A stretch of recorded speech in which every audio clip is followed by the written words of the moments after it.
Hello everyone and welcome to a Starcraft 2 live cast. For this one we're going to be playing a TvZ Master League ladder match.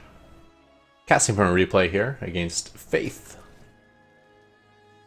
He's the Zerg and I'm the Terran in the bottom left in the blue. So sending out an SCV right at the start of the game against Engineering Bay block. I'm against a random, so I had to check to see if he had creep. I still do the early scout against Zerg. Unfortunately, I popped back on the Engineering Bay there. So I still do the early scout against random, just in case it's Zerg. So I wasn't able to block his alternate hatchery, which is kind of bad, I guess. But getting up my own command center around the same time. Working towards making it a planetary with a double gas.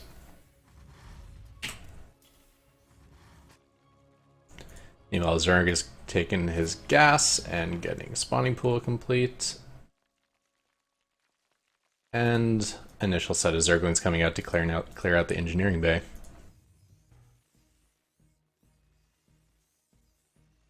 Do have an overlord kind of hanging out around here. I think it's always best never to engage this overlord unless you know you can kill it. So for instance, if I had one marine right now, I wouldn't attack this. I'd wait for a second marine, and then maybe I'd have a shot. Third hatchery for Zerg, third command center for myself. On this map, I like to go, rather than going factory and then command center, and then having a siege tank protect my third, I go command center, and then factory, and then another command center. And then the first command center I use to take this base. The second one I use with the assistance of a siege tank to take this. Hopefully the siege tank has it mostly dead before my command center is ready to go. So it's a fast 4-base build in this map. It means I'm taking my gas a lot later because I still need to get missile turrets and I'm spending all my minerals on command centers, so yeah, I gotta cut something to get the turrets down. In this case, it's gas.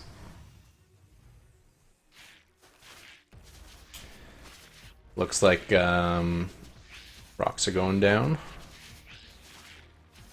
Interesting rock setup on this map. I've always wondered if you can come up with a cool build, because once you close those rocks, there's actually no way for someone to attack you. You either have to go through these rocks, or these ones, or these two sets. So you can immediately solidify 4 bases hiding behind rocks. I think you could probably only take advantage of that versus Zerg, because drops are a little too common from the other 2 races, and even Zerg has hatchery tech drop. I don't know. Anyways, creep spreads gotten going from the Zerg player. Still sitting on 3 bases. Look like he's getting ready to clear out his 4th. As am I. Just a quick note, an unsieged tank actually does 50% more damage than a sieged up tank against a single target. So I could actually take this down 50% faster if I unsiege my tank, but it would be more vulnerable on the low ground, which is a risk I'm not willing to take. Siege tanks are so loud in replays. At this point I'm adding my starports, getting my upgrades. Looks like I already got Corvid Reactor, getting the explosive shrapnel shells. Already have high psych auto tracking, getting the structure armor. I think versus Terran and Zerg, I put a lot of emphasis on getting all 4 of those upgrades. They're crazy expensive, which obviously leaves a big segment of vulnerability, but cutting them to get Ravens and then trying to get those upgrades later, I just find is easy to forget, and oftentimes not even as good. Sometimes it's better to have 2 Ravens at the start instead of 3. And have the shrapnel, explosive shrapnel or something. Looking at another planetary here. Once I get double planetary and turrets, I can kind of move my focus away from this base. Kind of just solidify it, and then I can put more attention to the north. Really good creep spread from this Zerg. He's almost covered the entire middle of the map. So pretty, painting the map purple.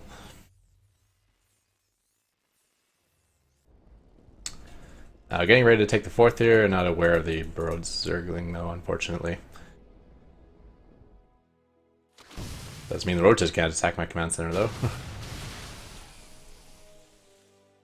He's coming in, doing some attack. High ground siege tank getting a little bit of work in. I almost feel like he's throwing these units away so he can remax on something stronger, which may be the case. I don't know. He's only at 150 supply though, so I'm not quite sure.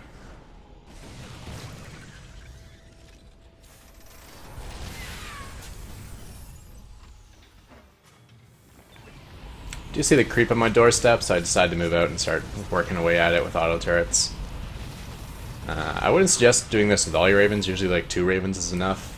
But I think in this case, it's very unlikely that there's vipers on the map. However, that's still a risk I'm taking here. They got some Widow Mine set up, which will help here.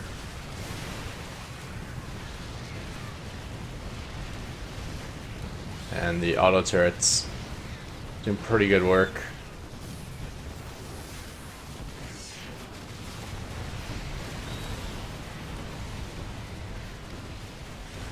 Looks like he's trying to help power down the planetary with the Corruptor ground attack, which is actually pretty good. Caustic Spray. 7 damage per second for 4.3 seconds, then increases to 35 damage per second. 35 damage per second. Wow, that's really high. I didn't actually know that mechanic. I didn't know that it started small and got larger. Although I did kind of feel it was that way. It was almost like the old Wings of Liberty Void Ray, where the longer it sat on it, the more damage it would start doing.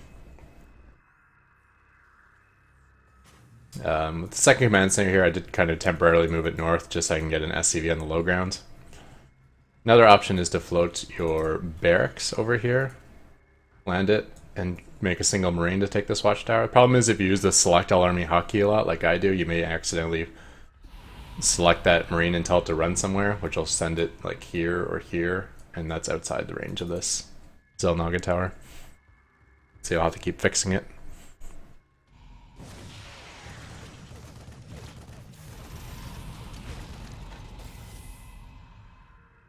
Alright, so here's where I'm just moving out with a smaller amount of ravens looking for creep tumors.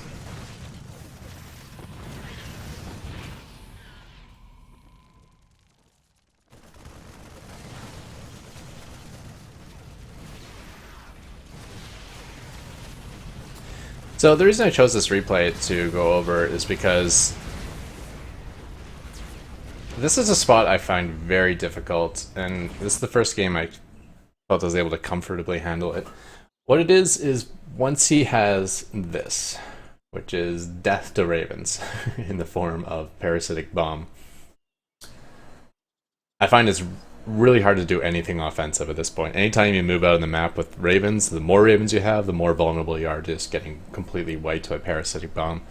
It's still not too difficult to defend, because obviously vipers can't, you know, if I keep my ravens here, vipers have to run over all these missile turrets to get in to parasitic bomb. It's not that scary. Plus, these give you vision, so I can see it coming.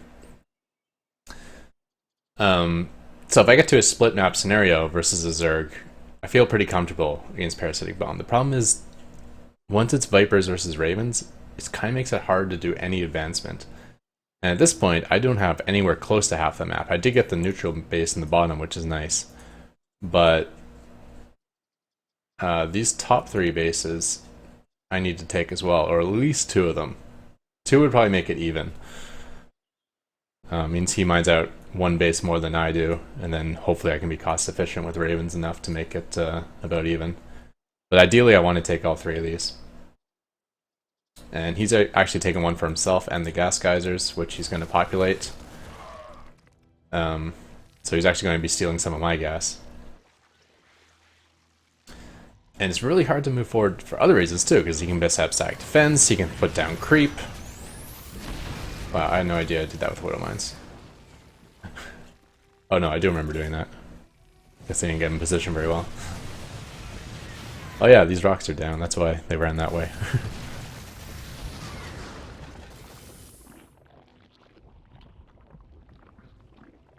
So what I'm doing this game, which I find is helping a bit, is I'm sending out ravens in small squads. So there he did a parasitic bomb, but there was only 4 ravens at the time, so he got 2 of the 4 ravens with 2 parasitic bombs. That's not too bad. I mean, it is bad, but in the realm of how ridiculous Parasitic Bomb is, that's not too bad.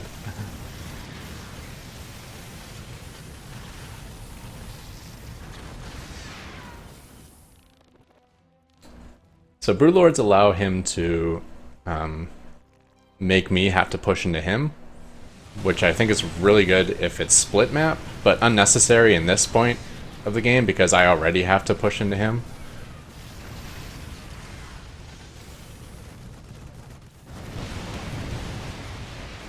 You can see I have a whole bunch of SCVs just sitting on repair, so every time I send back Ravens here and send a new set, the old set gets repaired up. So one thing I never think of with this, I'm like, oh, I'll sneak in and attack these from a different angle they won't notice. You gotta remember from his vision, he gets full vision from the broodlings, so anytime you fly just south here, he'll be able to see you.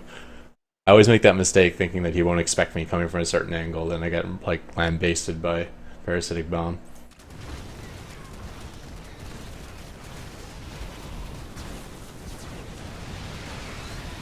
I was supposed to take out the Hydras, but the Hydras pulled back just in time. Did not see that one coming, so he didn't pull back. Got about 5 of the Broodlords, which is nice. His army max is not too big, and there's not like a tanky buffer, right? Everything is pretty vulnerable to auto turret. So I just keep coming up with different sets of auto turrets and caught him without any Broodlords. Or at least a low Broodlord count after that initial Seeker Missile. I was really able to do some good attacks here. So again, just small groups of Ravens, maybe like 8 to 10 at the most. Just to help negate that Parasitic Bomb. The other thing is the smaller the group of Ravens is, the easier it is to target your Raven that's hit with Parasitic Bomb. So if you have like 25 Ravens, it's hard to click on the one that's actually being affected and killing everyone.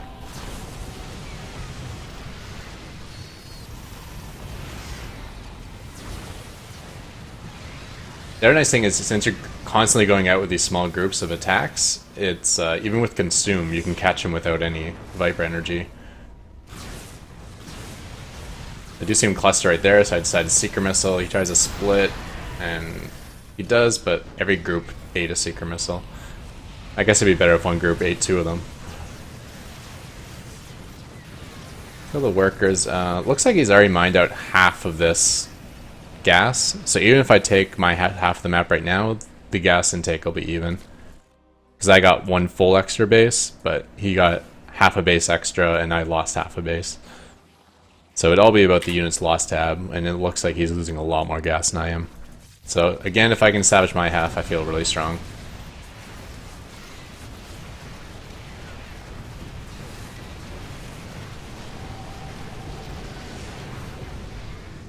Just 1 Parasitic Bomb there. I think another thing that's making this game a little bit more reasonable for me is that his Viper count's never gotten large. He's got 4 Vipers right now. I don't think I've ever seen with more than 6. Every once in a while, I'll face a Zerg will have like 17 Vipers, and it's deadly. Because not only is Parasitic Bomb like the most insane hard counter to mass air units, but Abduct is really good in the end game. Every Abduct is like a dead unit, right?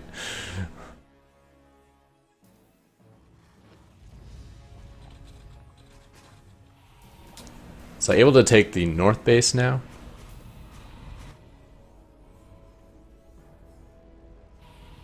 I have added a fusion core. I find against, I mean, it's nice at sniping Vipers, but also nice at negating that range attack that the Broodlord has. You get a few BCs and just Yamato down the Broodlords when they try to attack from range. Again, BCs are super vulnerable to Abduct, but I think the Zerg's more in Parasitic Bomb mindset by this point in the game, so he may not even think to use it. I wanted to go spread some auto turrets to clear out creep there. I didn't realize he was still so invested in this area.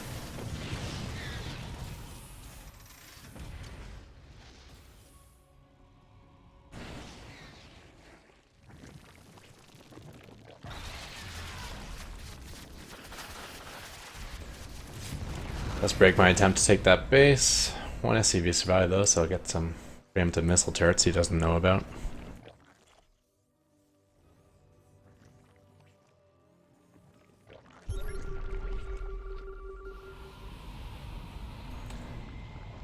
Yeah, and just sending out small batches of Ravens here.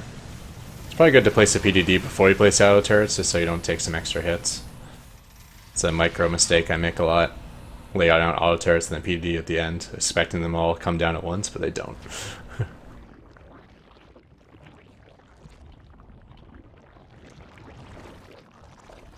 Minerals aren't too big of a deal. He has a ton of minerals left on his side of the map. Well, actually not a ton. Usually in these endgame compositions though, it's the gas you gotta worry about, not the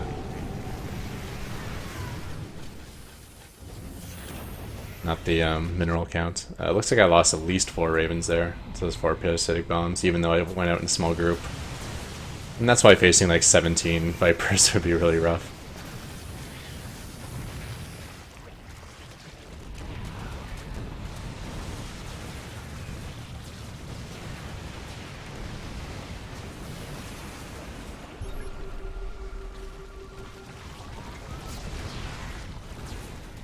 Hate the BCs to deal with the Broodlords, but when I actually got to this situation, I'm like, why don't I just snipe the Vipers instead? I believe Vipers are a higher gas count, but I'm not 100% sure about that. Vipers are 200 gas.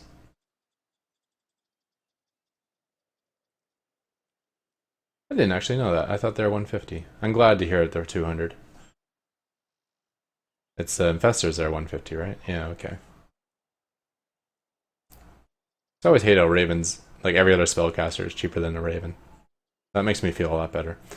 So 200 gas for a Viper, whereas a Broodlord is 100 gas for the Corruptor, and then another 150 for the Broodlord. Okay, so Broodlord's actually 250 gas. So if I'm looking to kill gas, I guess I should kill the Broodlord with the Yamato.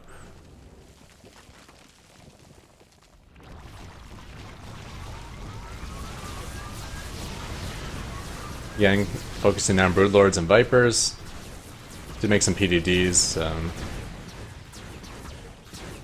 He dug through them and I took some BC damage, but again, I got repairing SCVs, so it's not too bad.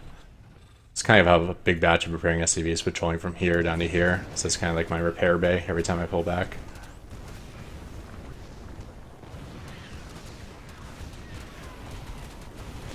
It's like I'm out of Yamato energy. Oh, he didn't pull back far enough. That hurts. It's another 750 gas down the drain.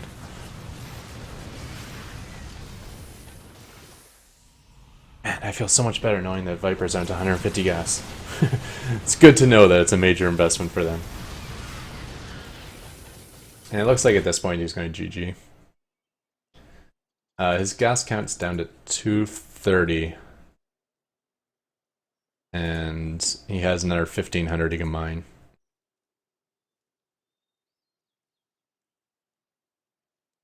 Sometimes people forget to popular gas geyser, so there's one left. Oh, here's another one here. Yeah, so maybe 2,000 gas at most he has left. But it's becoming quite apparent that this base is going to be mine. The last 2,000 gas from this is going to be mine. Wow, 11 SCVs in gas. Nice. Yeah. So this is a game where, like, the Viper containment started when I still needed to take 3 more bases, and I was able to slowly extend out and do that. A little bit of emphasis on clearing creep. Anytime you had stacked defense forward that was unprotected, just lay down the auto turrets. And just constant movement of small groups of Ravens. I mean, some of my move out with small groups of Ravens kind of hurt, because like a big batch of Corruptors would come, and since I only have a small group of Ravens, I couldn't throw down enough PDDs to protect. But I think like taking extra damage every once in a while because you sent out 8 Ravens instead of 20 is okay, just to prevent those like crazy parasitic bombs that just destroy everything.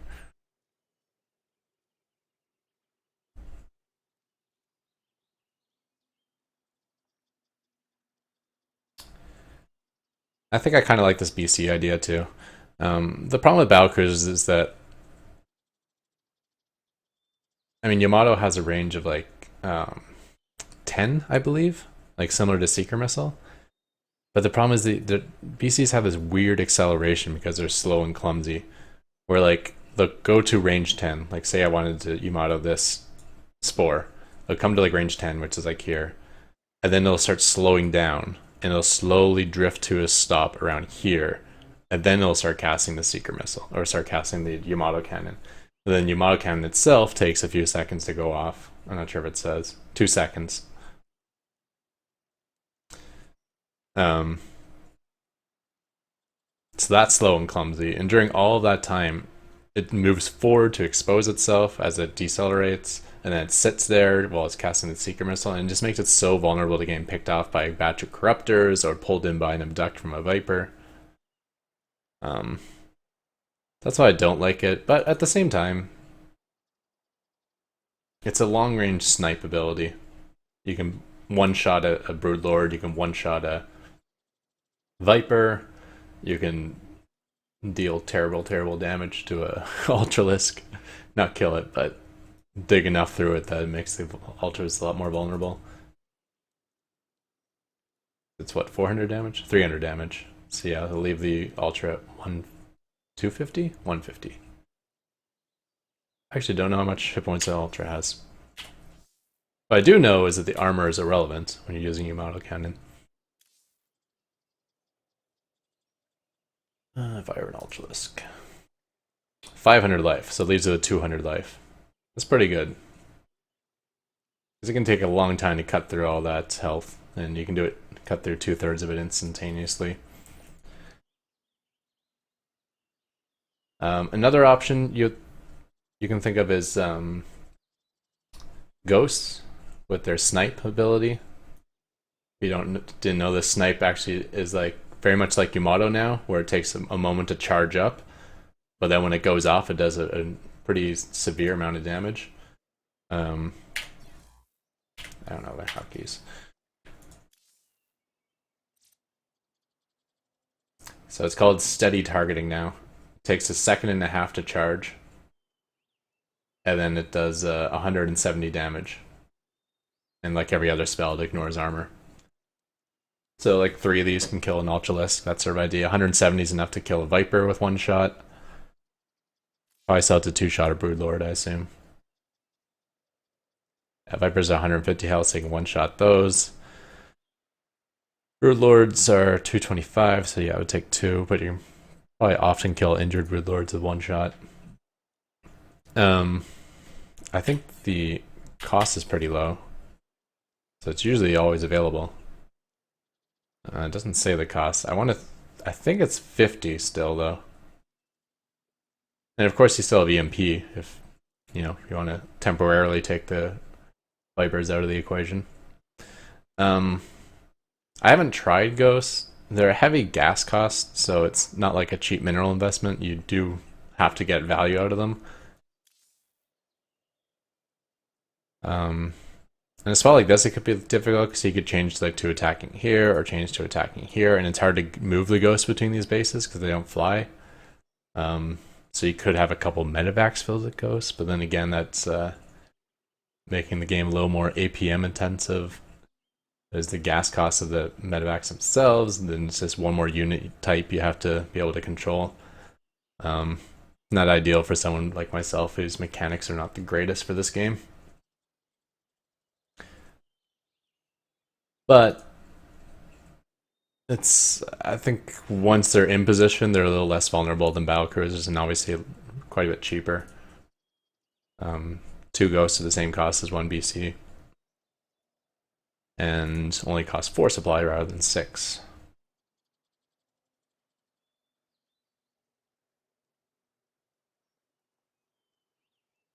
Yeah, 6 supply for 300. 2 supply, 100 gas. Yeah.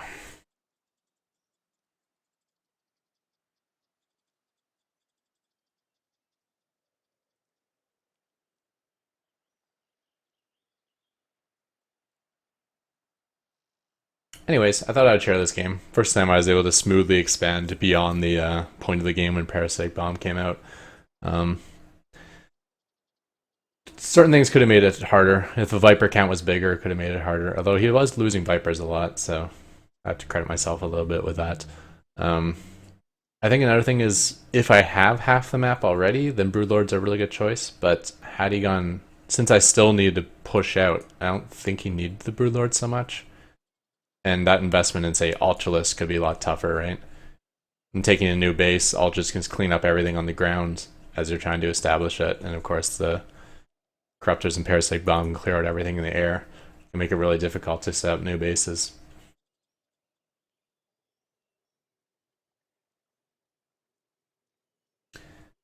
And they soak up Raven energy a lot better than Broodlords. You can throw down a ton of auto turrets and just shred a bunch of Broodlords, where throwing down a ton of auto turrets will injure a bunch of Ultralisks, and that's about it. Yeah. So, I'm going to call it the end of this replay, guys. Thank you everyone for tuning in. Be sure to check the description for a thumbs up link, and if you haven't already, subscribe to this channel because tons of Mass Raven action. I'm out of here. Goodbye.